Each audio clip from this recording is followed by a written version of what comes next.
Okay, good morning. Thank you for joining me. My name's Philip Hayes. Today we're going to be talking about the Kansas Unemployment Insurance 2021 legislative reforms.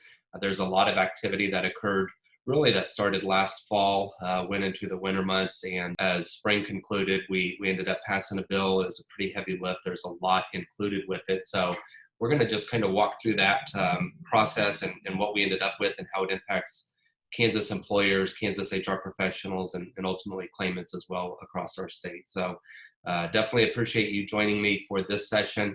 I would say you guys are really committed, as this may not be the most glamorous session topic to go over.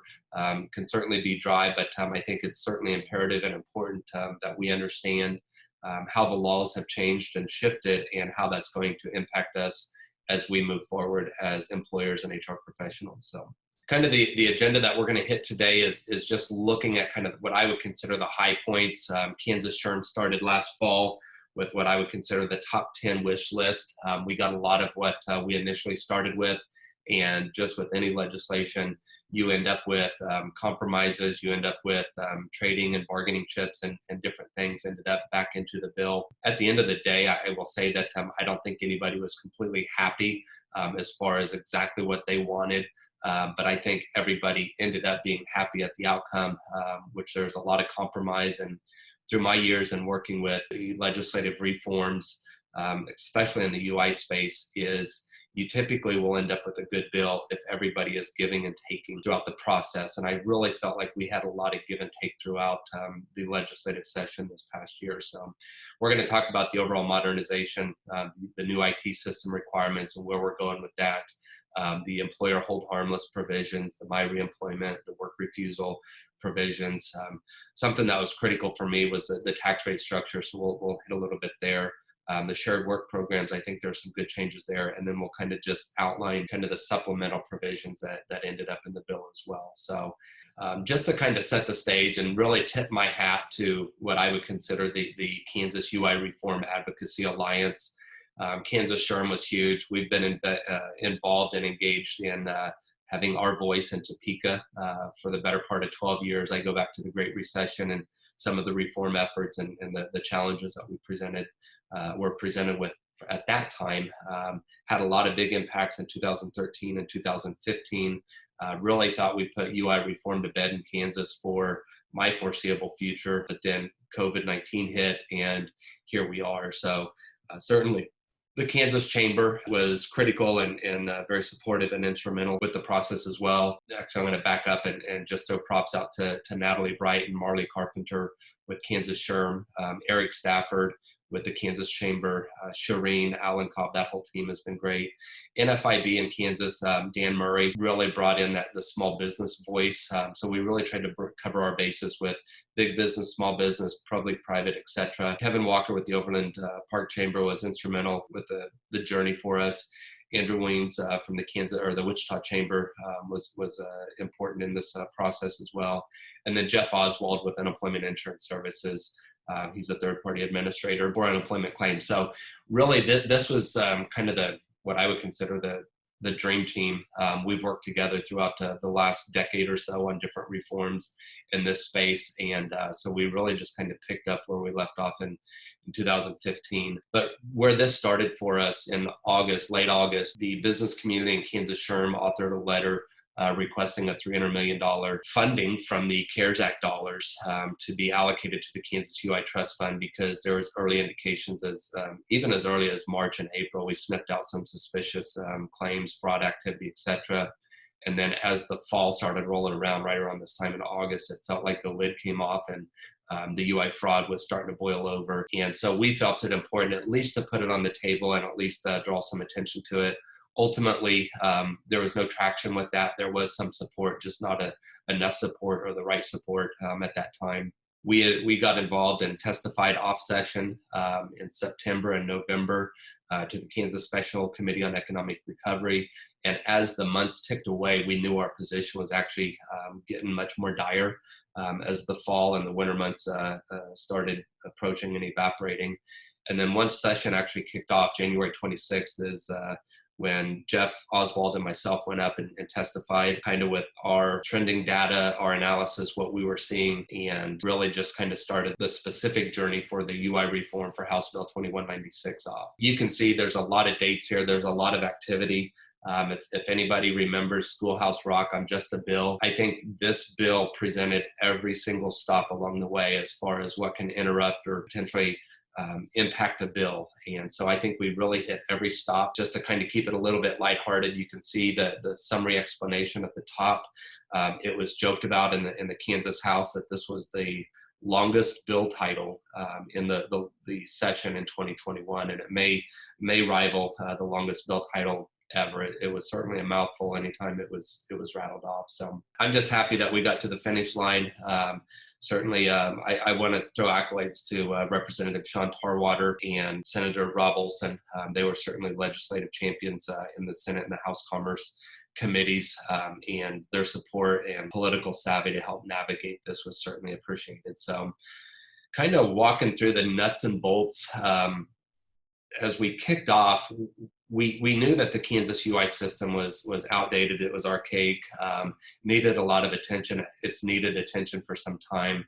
The technology platform that we utilized was actually put in place in the mid-70s. So we were looking at roughly 45 years age when you think about the IT equipment, the processes and the technology solutions that are out there in the cloud space, compared to the old COBOL and language of yesteryear. So part of our journey was we wanted to have a more comprehensive stakeholder group involved in the redesign or the refreshing of the UI system in Kansas.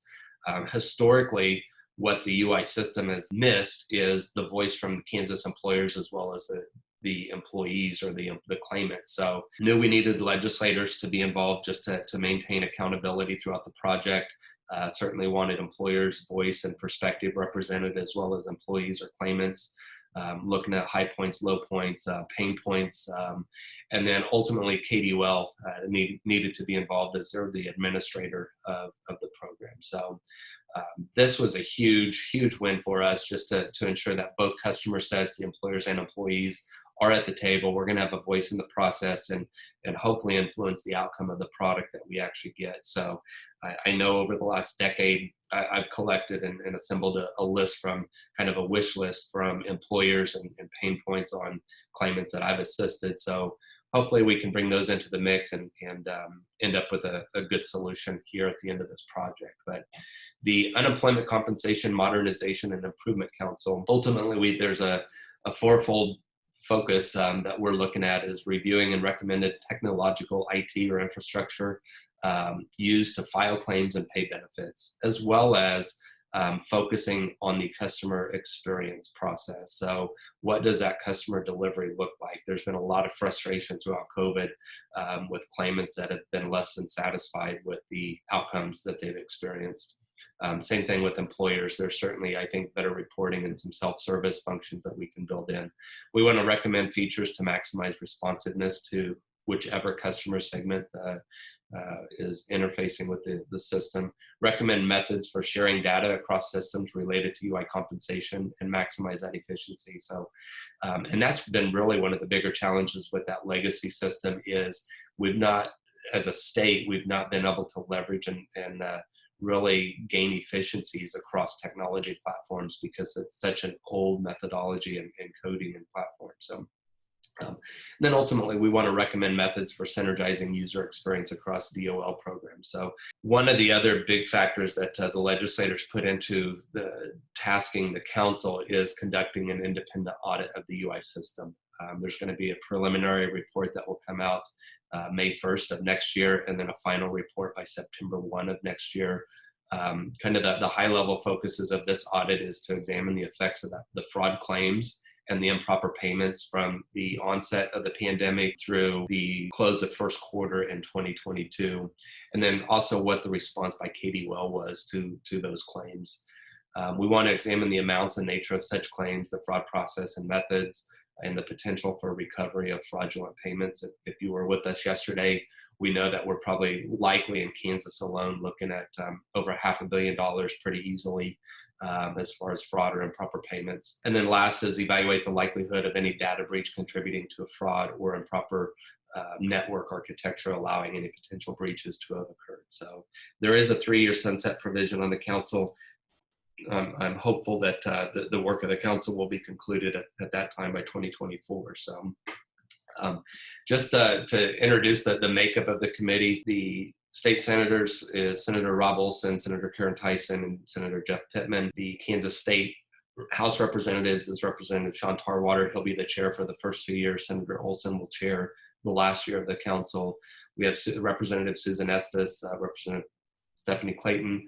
From the Kansas Department of Labor, Secretary Amber Schultz has appointed herself to participate on the council, which we feel is certainly good news because she's going to bring a lot of perspective and hopefully be able to address a lot of the concerns and so forth.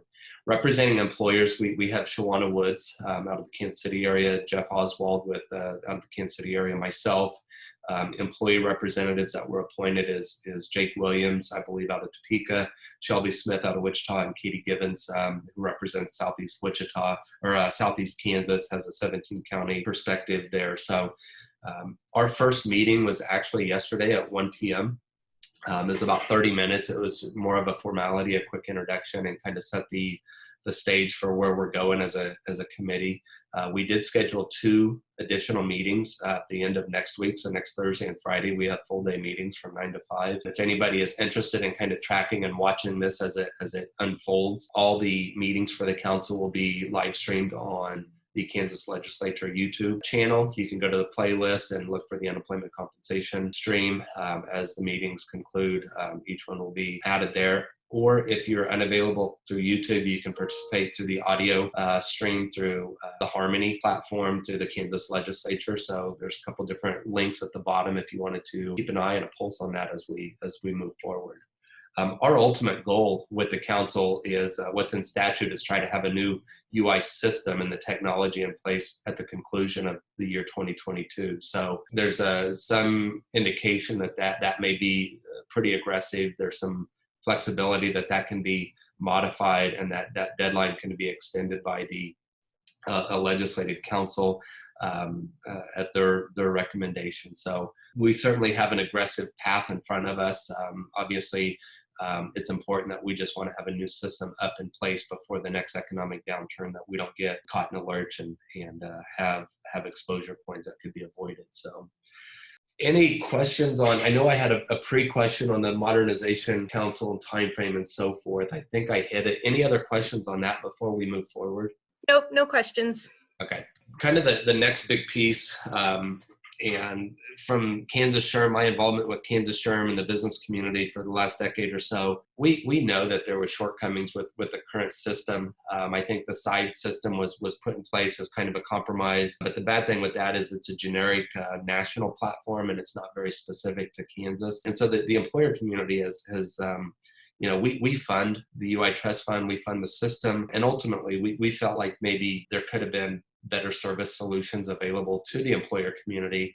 And so that is going to be the voice that Jeff Oswald, Shawana Woods, and myself will bring to the council to look at dynamic reporting, look at claim status, look at the ability to upload secure documents and actually have hopefully a smooth system that is going to be able to serve us from point A to point Z, and then see what the status is with any claims or employer accounts at any time, any date throughout the year. And we'll actually have live real-time dynamic data rather than waiting on an annual notice of benefit charge statements, etc. We're going to have that information much more readily available to us. Part of modernization effort is obviously identifying the new technology and the platform. KDUL in the state of Kansas did put an RFP out April 6th, I believe. That RFP closed on May 7th.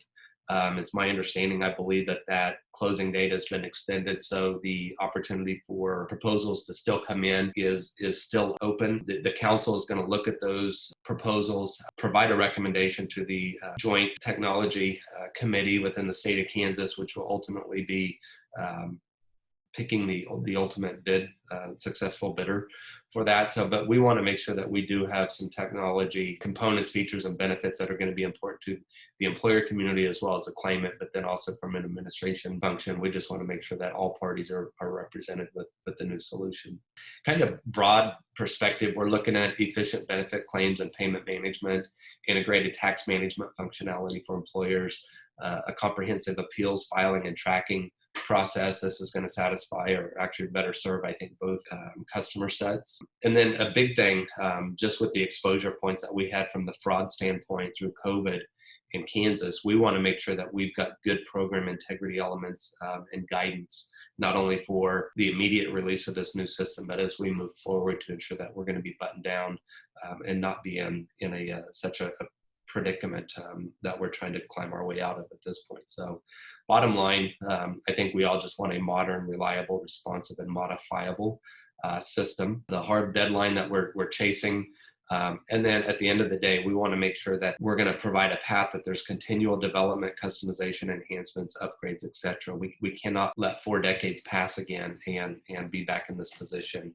down the road. So we want to build provisions that are going to better serve us, not only right out of the gates, but as we move forward throughout the rest of this decade and into the next. So some of the program integrity elements and guidance that we are wanting to bake in that are known now is doing Social Security Administration cross-matching, looking at new hire records against not only the state of Kansas new hires, but national directories of new hires, looking at verification of immigration status or citizenship, doing cross-references on local, state, and federal prison databases, doing detection of duplicate claims, not only within the state, but also through interstate connections.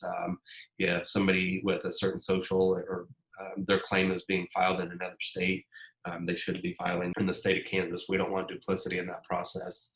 Number 6, identification of IP addresses. So if there's a surge or a spike in certain claims that are coming from a single IP address, really trying to close certain loopholes.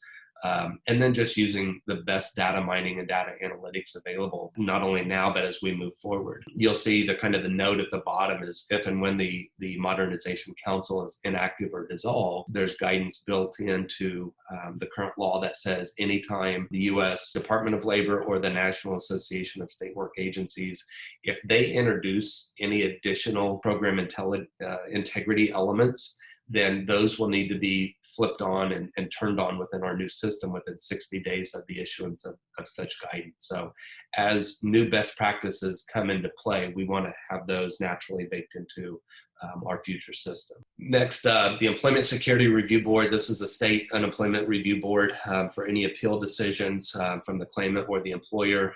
There is a temporary expansion of this board for the next 3 years. So we're going to double that board. There's an expectation that as the appeals process really starts to ratchet up, there's going to be an influx of appeals that will come in. We'll see how that goes. I've served on this board for 7 years.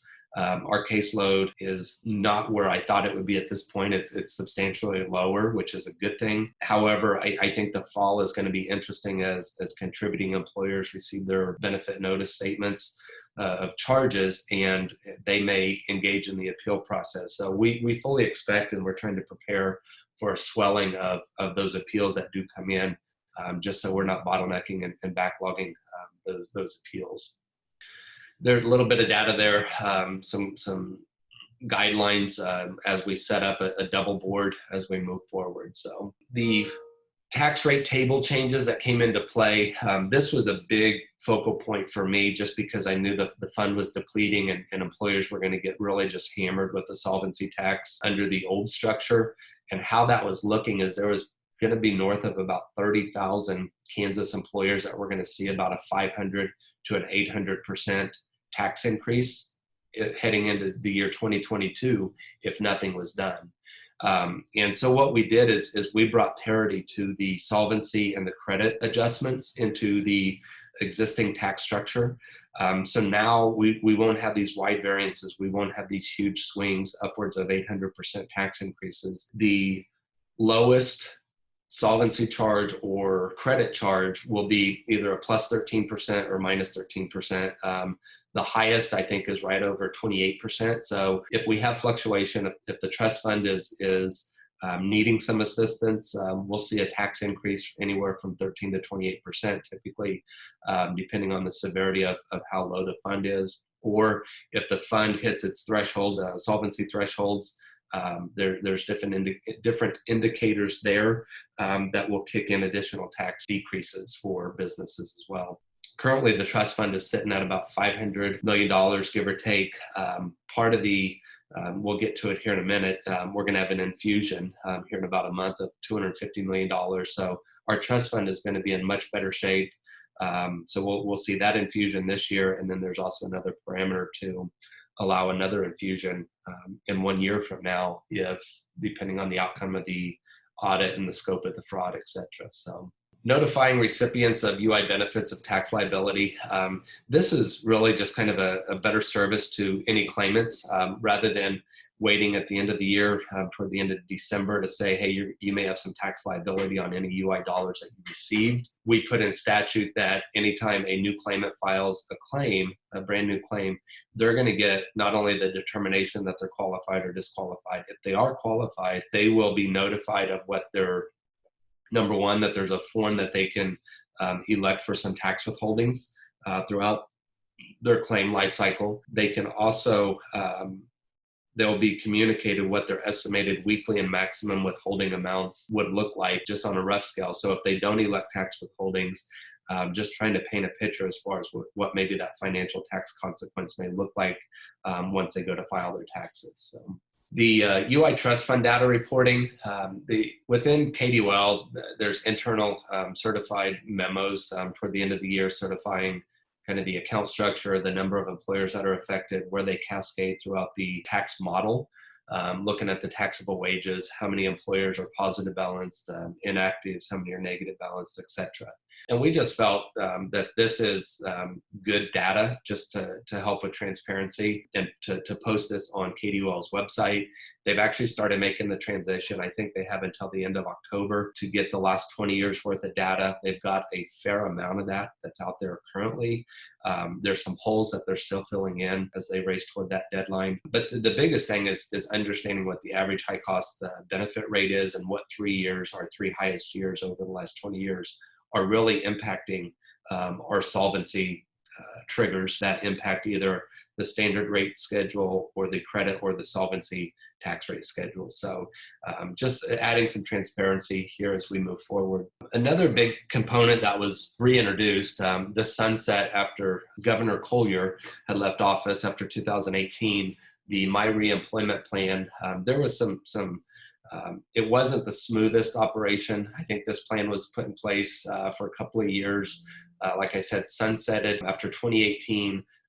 In working with Department of Labor and Department of Commerce, really ironed out kind of what I would say the nuts and bolts and kind of tweaked it. So we're going to have a better product as we move forward. This is going to require claimants. The old system used to require any claimant that was identified with a high certainty of exhausting their full unemployment benefits would have to re-engage in a My Reemployment Plan. The new provisions here state that anybody on unemployment for 3 continuous weeks will have to engage in the My Reemployment Plan. So somebody that is claiming UI benefits, once they're receiving benefits for 3 continuous weeks, they're going to be passed over to Department of Commerce and try to really engage them back into the labor market, looking at the Kansas Works program. And so those claimants will be required to provide resume, work history, skills list, job search plan, et cetera.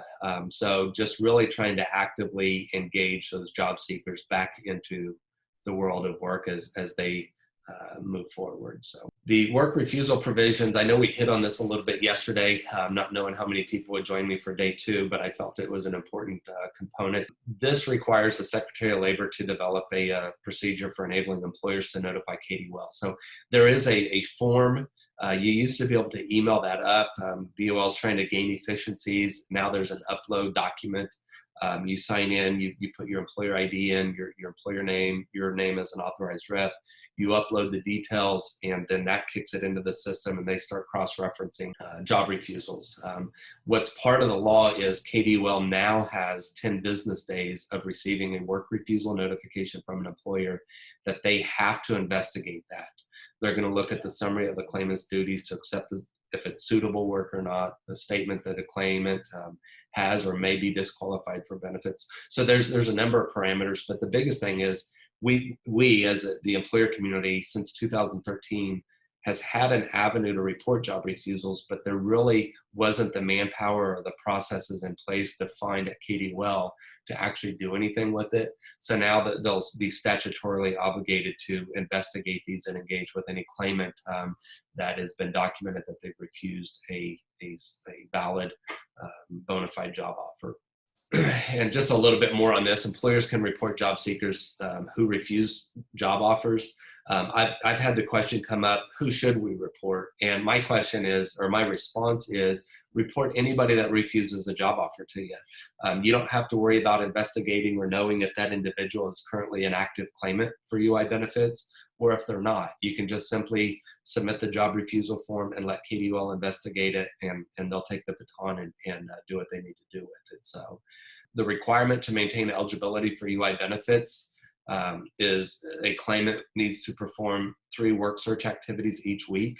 At least 2 of those weekly work search activities must include either an application or a resume submission, and the other third activity is listed in those sub-bullets there. So any claimant that is refusing work can disqualify themselves from receiving future benefits if a job refusal is reported and investigated that they truly did decline a valid bona fide job offer based on their skills, training, experience, etc. Their DOL is also going to investigate and look at the labor market conditions, the prospects for work, number of jobs available in their skill area, etc. So they're going to do their due diligence.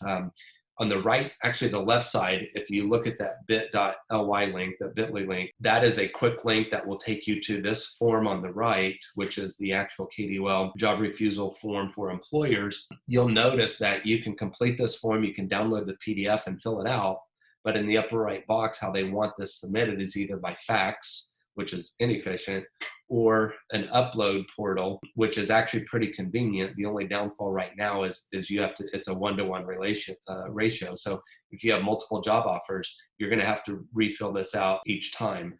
Kansas SHRM is partnering with KDUL, and we've got it on their radar to see if we can get a multi-job refusal upload link built into maybe the Kansas employer sign-in portion of the KDUL website, so you don't have to re-enter your company account number, your company name, etc. So just trying to build in some efficiency. So be patient. Do look for changes, hopefully in the near future with this, and hopefully we gain some traction there. Any questions on the job refusal? Yes, we've had a couple. Can you address if showing or not showing up to an interview or even refusing to schedule an interview would count as a job refusal? Yeah, this is kind of the biggest point of contention and probably the most popular question that I get because HR professionals, we know how difficult recruiting was pre-pandemic. It's even worse now, it feels, for a number of reasons.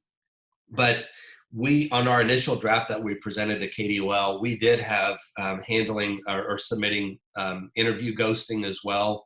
And unfortunately, based on the technicality of the regulations and the statute in the state, there has to be a valid bona fide offer of employment made. So that needs to be tangible, whether you've done that by telephone, by email, by text, whatever that mechanism is. So unfortunately, if you're reporting somebody ghosted me for an interview, all you're doing is wasting your time. As much as I agree that that should be a consideration set, the laws and the regulations currently do not provide for that. So if you have somebody that you made a conditional job offer, or maybe they don't show up for a drug screen, I would certainly report that. If you have somebody that showed up on day one, but then ghosted you at the lunch hour and didn't come back, obviously I would report that. But it needs to be tied to a valid bona fide offer and how the regulations and statutes define that is it must include an acknowledgement from the claimant or job seeker in some capacity. So I think this is going to be difficult to navigate for a little bit, maybe throughout the balance of this calendar year. But as we get further and further away from the COVID hangover, I think this will be a little bit more straightforward, more black and white. So we'll see. Other questions on this one, Tara? Yes, we've had people who have received refusals, but they don't have the social security numbers. So can that form be sent in without all the fields being filled in?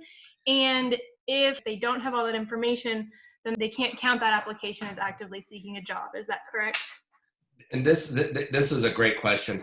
This is probably question number 2 that we get, is because when you think about the world of hiring now and how applications have transitioned over the years, a lot of employers operate off of a resume, and with kind of shortening your time frame for a job offer and shortening your cycle, hopefully not cutting corners. But if you don't have a social, Kansas SHRM has made the request with KDOL to update this form in the event that an employer does not have a social or even the last 4 of a social. Other identifying characteristics or keys that they're putting on or adding to the top of this will be the claimant's phone number. Predominantly, it's likely going to be a cell phone reported, as well as an email address. So those 2 items will also be tied to an active claimant's profile within the unemployment system. And so those may serve as bridge identification features between employers and utilizing this form. So I fully suspect that this form will be updated. I just can't tell you how quickly it will be done, but that was one that KDOL had indicated that was probably going to be a pretty quick, simple fix. So we'll just keep an eye on it, but do watch for that. In the interim, you can certainly use this form and just add cell phone and email now. The only way you're going to be able to report that is either using the fax mechanism on this form, or if you use the upload option, include the claimant's cell phone number and the email address in the notes page. I believe, though, the tough thing is the social is required on the upload form. So we're just trying to really tighten down what I call the nuances or the holes right now. So watch for that as this takes shape. For now, you may just do the fax option.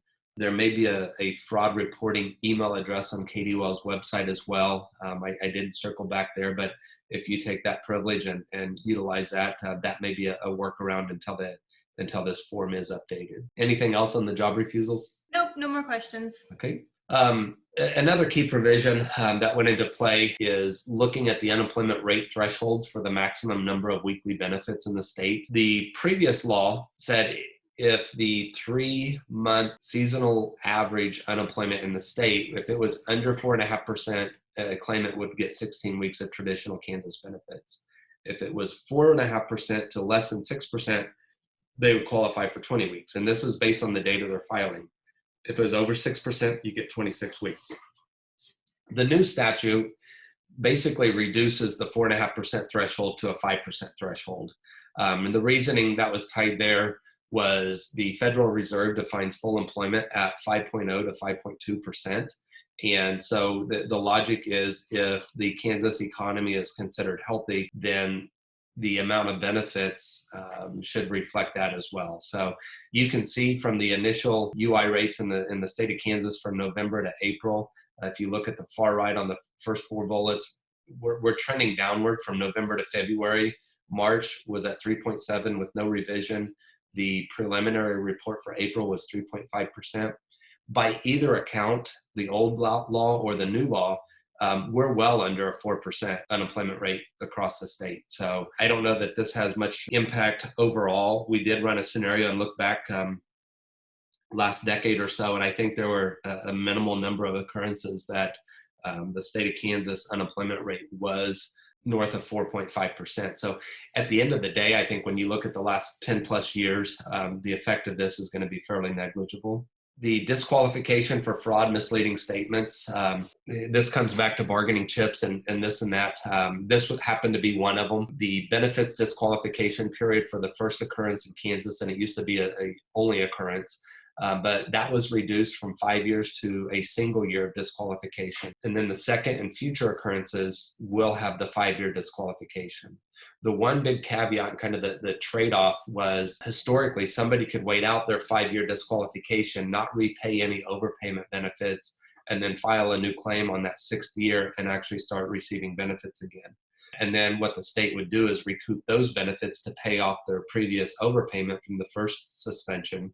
So now the caveat with the new law is your disqualification periods do not start until the collection of overpayment plus the penalty and interest is satisfied, and then you start the clock on your disqualification period. So I think we ended up with probably a better position. That way the state is not repaying the first disqualification. So and the other thing that is highlighted on this slide is a new classification of a crime was established in the new law. It's a severity level 5 non-person felony. So this was a question that came in because HR professionals it's almost like having a full-time second job as we were processing unemployment claims and the fraudulent cases throughout the COVID period. There was a lot of time theft from employers in managing their UI caseload and trying to be responsible employer representatives with this. But and then also claimants that were innocent victims of identity theft. They have no recourse, or they've got tangled up into a fraud web,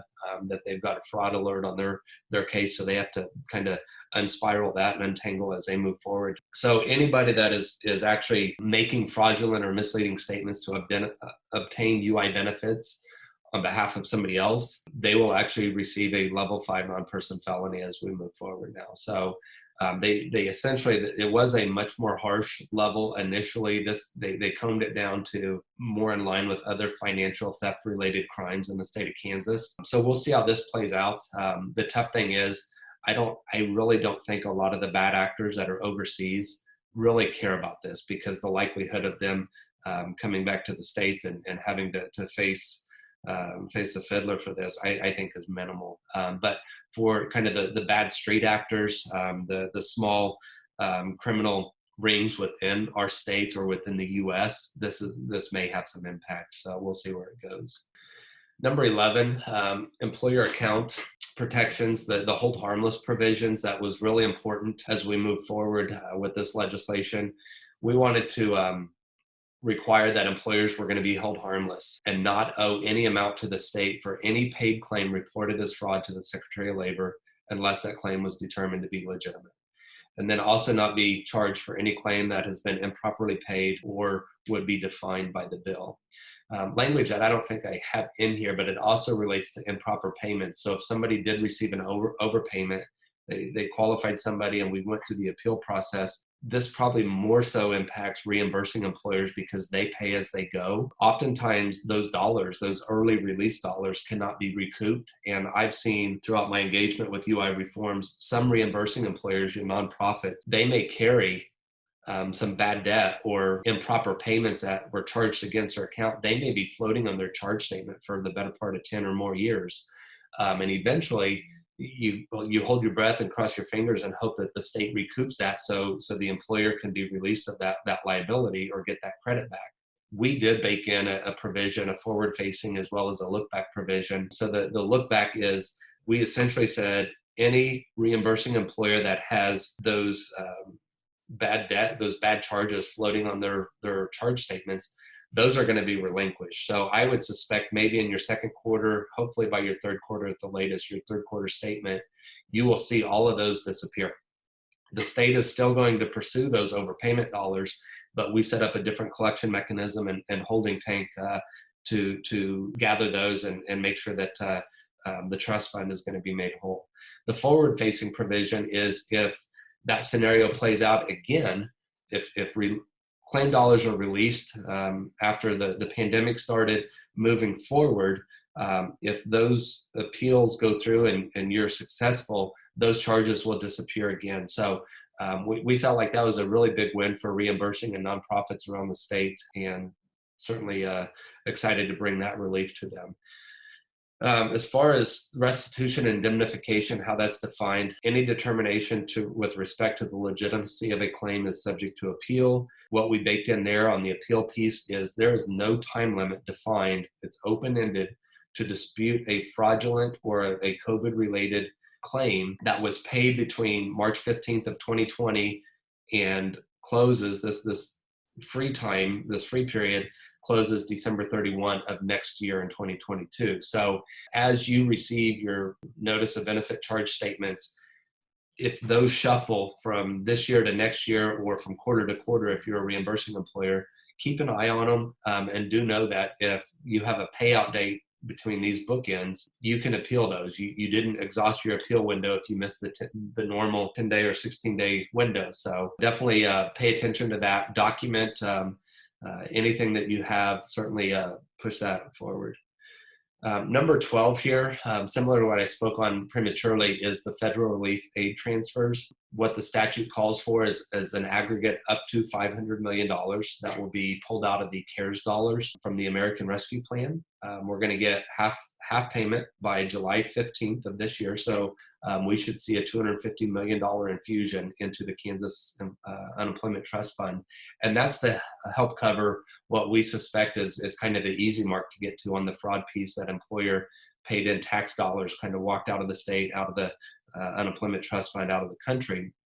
And so we're going to infuse that because that has an impact on either the credit schedule, the standard schedule, or the solvency schedule tax rate. So, and at the conclusion of the audit and the findings of that audit, we've set aside or reserved or earmarked another $250 million that will go into the Unemployment Trust Fund by July 15th of 2022, depending on that outcome. So we're certainly excited about that, just to get some financial relief. So employers are not basically paying an unemployment tax twice when we didn't have the proper security protocol and multi-factor authentication, et cetera, the cross-referencing and those integrity elements.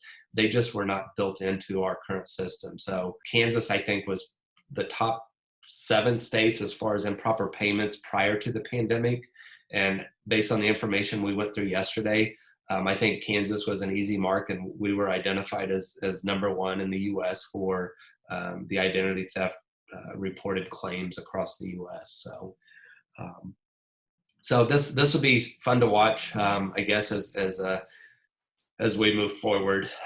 Item 13, looking at reporting on the health of the UI Trust Fund, not only the actuals, but looking at the projections. So we baked in a 3-year reporting requirement for calendar years 22 through 2024. These reports will be presented to the House and Senate Commerce Committees at the end of, or at the beginning of each legislative session of those years.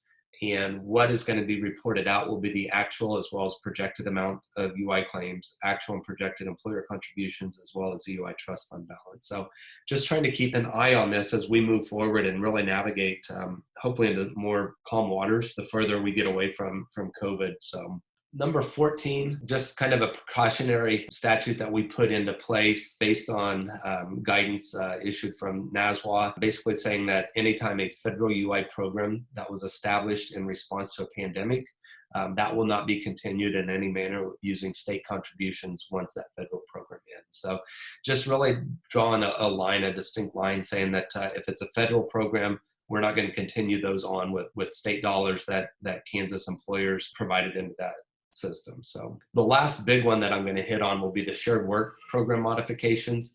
If you're not familiar with this, I would definitely research before you get into a situation where you need it.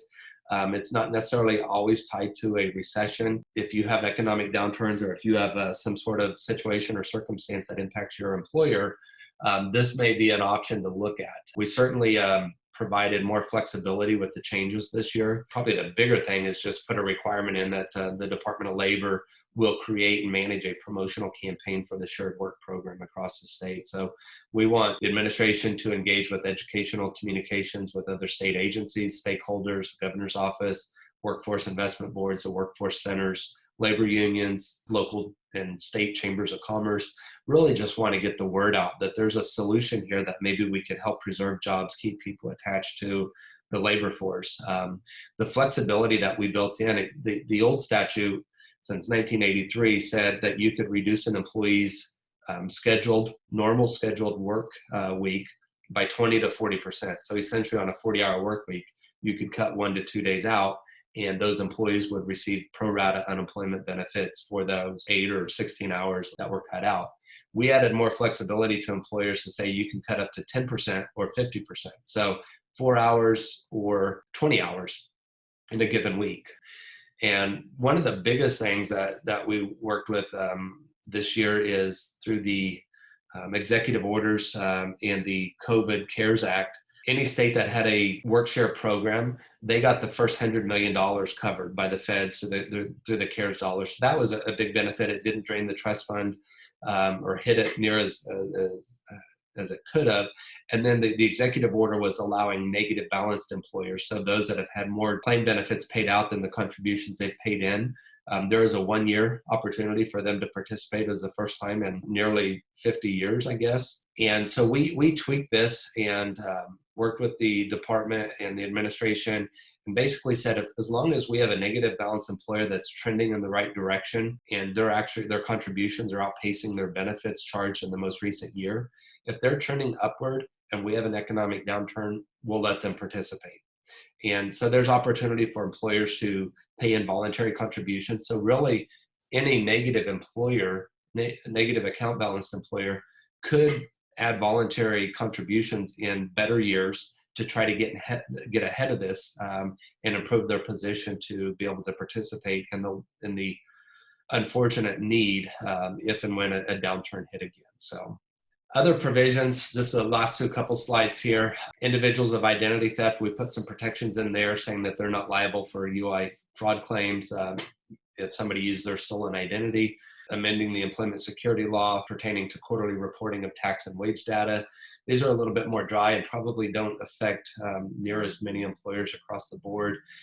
If you happen to be a petroleum landman, item 18 pertains to you. There also is a new memorandum of understanding between the Kansas Department of Labor and the Department for Children and Families, basically just sharing of data and information that if DOL learns that somebody has become employed through the new hire register or the claim is terminated, et cetera, the Labor Secretary will notify DCF to determine the claimant's eligibility for state or federal benefits. And the last couple really deals with additional contributions collected from negative account balances. That was some cleanup technical language. Last item, the bill requires the Department of Labor to develop a form for claimants to establish their identity before a Kansas law enforcement agency or officer.